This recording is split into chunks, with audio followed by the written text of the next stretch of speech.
అత్యాచార ఘటనలకు సంబంధించి మనం అనేక సార్లు అంటుంటాం, వింటుంటాం. అది అత్యాచారంలో రాక్షసంగా ప్రవర్తించిన వ్యక్తుల విషయంలో అంటుంటాం. ఉరి తీసేయాలి లేదా వాడిని నపుంసకుడిగా చేసేయాలి అన్నటువంటి. అదే అరబ్ దేశాల్లో అయితే అట్లా ఉంటుందని. అరబ్ దేశాల్లో అత్యాచారానికి గురైన మహిళని హింసిస్తారు తెలుసా?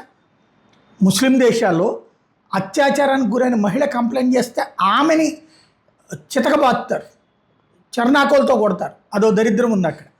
కాబట్టి అక్కడ అట్లాగేం కాదు, ప్రతిదీ మనం ఊహించుకోకూడదు.